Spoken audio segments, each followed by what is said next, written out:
नमस्कार, मेरे साथ आज एक खास मेहमान हैं पूनम, जिसको किसी परिचय का मोहताज नहीं है। आजकल लगातार किसानों की आवाज़ उठा रही हैं। सिंघू बॉर्डर से लेकर दिल्ली के अलग अलग जगहों पर आपने उन्हें देखा होगा।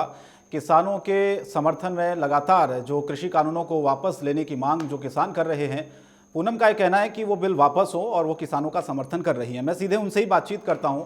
पूनम, आपको क्यों लगता है ऐसे कि बिल वापस होने चाहिए? सबसे पहली बात तो मैं आपको बताना चाहूंगी, जो हमारा देश का अन्नदाता है वो सड़क पे है। मेन पॉइंट तो यही हो गया। दूसरी बात, जो ये प्राइवेट सेक्टरों में तब्दील कर रहे हैं 2002 के आसपास में, जो चीनी मिलें थी वो प्राइवेट सेक्टर में हो गई हैं। आप मेरे से ज़्यादा बेहतर जानते हैं कि कितना अच्छा वहाँ पे सुधार है। दूसरी बात, 2006 में बिहार में मंडियाँ खत्म कर दी, वहाँ की क्या हालत है मेरे से ज़्यादा आप जानते हैं, क्योंकि आप मुझसे काफ़ी सीनियर हैं। और तीसरी बात, जो अन्नदाता सड़क पे है, फसल कौन उगाता है? कोई नेताजी, कोई मंत्री जी नहीं उगाते हैं हमारी फसल, हम उगाते हैं। जो चीज़ हमें चाहिए नहीं वो ये क्यों दे रहे हैं?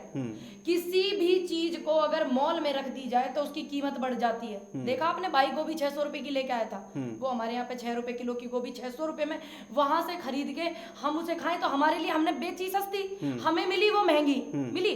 उसके बाद जो गरीब लोग हैं, बुजुर्ग लोग हैं, जो अपने घर का परिवार का सिस्टम चलाते हैं, राशन पानी लाते हैं उनको, तो फिर वो उस गोभी को क्या 600 रुपए की मॉल में से खरीद करके 800 रुपए की बेच सकते हैं? आप मुझे जवाब दीजिए। ये भी परेशानी है।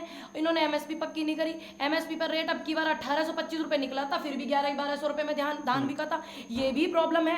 और दूसरी बात, अगर एक टैबलेट कोई बनी हुई है, बाबा रामदेव जी की कंपनी को उठा लीजिए, काफी चर्चित है हमारे बाबा जी, तो उनकी जो कंपनी में मिली तो उन्हीं के ही तो मिलेगी, वो मेरी दुकान पे थोड़ी मिलेगी। अब हमारी ही चीज को वो दूसरे लोगों से वो लोग खरीद ले सस्ते दाम में और हमें ही वापस बेचे महंगे दाम में, तो ये बड़ी प्रॉब्लम है। और गरीब परिवार वाले कैसे करेंगे भैया, बताइए। अच्छा, मुझे एक चीज़ बताइए कि लोग अभी ये कह रहे हैं कि सिर्फ आपका जो काम है अभी सरकार विरोधी है, मोदी विरोधी है, कोई नहीं, बिल्कुल गलत है। मैं इस बात का जवाब दूंगी। क्या कोई जानता था कि पूनम पंडित कौन है? नहीं जानता था, क्योंकि मैंने सरकार का विरोध नहीं किया। मैंने कहा ये जो बिल आया 2020 में कृषि बिल, मैंने इनका विरोध किया है। जीएसटी आई, नोटबंदी हुई, क्या मैंने कभी इसका विरोध किया? इतने आंदोलन चले दिल्ली में, सीएनआरसी का आंदोलन चला, क्या मैंने विरोध किया? अच्छा, नहीं किया, बिल्कुल नहीं किया। तो ये बिल्कुल बात गलत है। इसीलिए पूनम, लोग ये सवाल पूछ रहे हैं कि देश में और भी तो आंदोलन हुए, देश में और भी मुद्दे होते हैं, उस समय आप कहां रहती हैं? और अभी सरकार के खिलाफ पूरा आंदोलन है, किसान है, तो इसीलिए आप उनका समर्थन कर रही है। तो इसलिए सवाल उठ रहा है कि आपका सिर्फ जो एजेंडा है वो सरकार का विरोध करना। रोटी से है,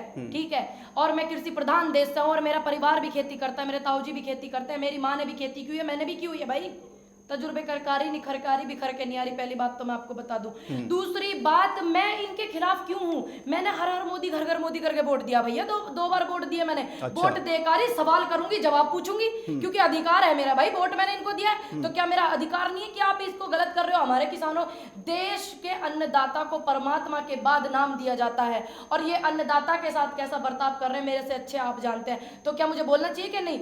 हर उस व्यक्ति को बोलना चाहिए जो अन्न खाता है, हर उस व्यक्ति को इनसे सवाल करने चाहिए। बाकी लोगों से हमारा कोई मतलब नहीं है, आप दूर रहे हमारे आंदोलन से, किसानों से। अच्छा पूनम, आपने कहा कि आप भी एक किसान हैं और जुड़ी हुई हैं, बहुत अच्छी से इन चीजों को जानती, इसलिए आप समर्थन क्यों कर रही है? जो लोग बात कह रहे हैं ना कि इसको फसल करनी नहीं आती, सारी जानू, आके देख लियो, मेरी गैल तजुर्बे करके थार ते ज्यादा ना उगा दूं। अच्छा, किसान सम्मान निधि तो आती होगी आपके खाते में? मुझे वो सम्मान निधि नहीं आती और ना मुझे वो चाहिए। वो 2000 करोड़ की, 2000 रुपए की सम्मान निधि तो छोड़िए, 2000 करोड़ की सम्मान निधि को मैं लात मारती हूं। आपको नहीं चाहिए, लेकिन ऐसे बहुत से किसान है पूनम जिनको इस सम्मान निधि की जरूरत होती है। वो जो सम्मान निधि से बढ़िया चीज ना, वो उनके गन्ने के पेमेंट ही कर देते।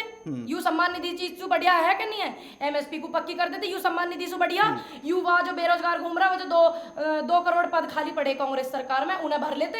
ये भी तो बेरोजगारी तो हो रही है। उन 2000 रुपए इनका कहा करोगे? जब बेरोजगारी को भर लोगे तो उन्हें 2000 की जरूरत क्या फिर? अच्छा, किसान सम्मान निधि आपको चाहिए ही नहीं, या फिर आपके खाते में आई नहीं है? नहीं, ना तो मेरे खाते में आई, और मैं विरोध करती हूँ उसका। मैं पूनम पंडित बिल्कुल विरोध करती हूँ, ना मुझे चाहिए। अच्छा, इसी से जुड़ा मेरा एक सवाल है। किसान सम्मान निधि ऐसा जो हम देख रहे हैं कि पश्चिम बंगाल की अगर हम बात करें, हम अगर बाकी राज्यों की बात करें, वहां पर जो किसान हैं उनको सम्मान निधि नहीं मिल पा रही है। सीधे सीधे मैं कहूं कि गैर बीजेपी शासित राज्य जहां पर बीजेपी की सरकारें नहीं है, तो सवाल लोग ये पूछ रहे हैं कि वहां पर आप सरकार से क्यों नहीं सवाल पूछ रही हैं कि उन लोगों को भी आप किसान सम्मान निधि दीजिए ना। सिर्फ आप 18% सम्मान निधि दी है देश में, और अन्नदाता कितने परसेंट है? 85% देश में, ठीक है। और इन्होंने आप देखिए ना 18% दी हुई है। अब ये बाकी के जो उनका कहा होगा, उनसे पूछिए ना ये बाकी के जो। दूसरी बात मैं तो आपको यही कहूंगी कि आप 2000 रुपए के चक्कर में मत पड़िए, आप अपने अधिकार के चक्कर में लोग ये पड़िए, पूछ रहे हैं अधिकार कि को आप मांगिए। पश्चिम बंगाल की सरकार और पंजाब की सरकार से भी सवाल पूछिए, उनसे क्यों नहीं पूछ रही है? सुनिए मेरी, उन किसानों की सुध आप क्यों नहीं ले देखिए रही? ना तो मैं कांग्रेस से बिलोंग करती हूँ क्योंकि कांग्रेस की सरकार है। उन किसानों से मैं भी परिचित नहीं हूँ। जिस दिन परिचित हो जाऊंगी उनकी ये समस्या होगी तो इस पक्ष को भी मैं रख दूंगी, क्योंकि मैं भी जानती नहीं हूँ ना। मैं आज तक पश्चिम बंगाल गई हूँ, मैं आज तक बंगाल ही नहीं गई हूँ। अब मौका मिला है जाने आपको को, जाना चाहिए, अभी तो बिल्कुल चुनाव है वहां जाऊंगी। पर। देखिए चुनाव से किसी राजनीतिक दल से मैं हूं नहीं, ना मैं किसी राजनीतिक दल को सपोर्ट करती हूँ, ना अपना समर्थन देती हूँ। दूसरी बात, मैं किसानों के सम्मान में मुझे वहां बुलाया जाएगा, मैं जाऊंगी, उनके हक के लिए कोई आवाज मुझे उठानी होगी मैं बोलूंगी। अभी तो मैं उन लोगों से परिचित नहीं हूँ ना, जिस दिन परिचित हो जाऊंगी उनके सवाल, उनकी समस्या सुन लूंगी तो आवाज उठा दूंगी।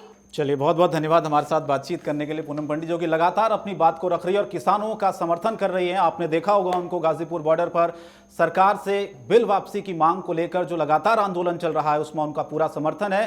सीधे सीधे कहना है कि जब तक कानून वापस नहीं होंगे किसान अपना आंदोलन खत्म नहीं करेंगे। बहुत बहुत शुक्रिया पूनम हमसे बातचीत करने के लिए। Thank you.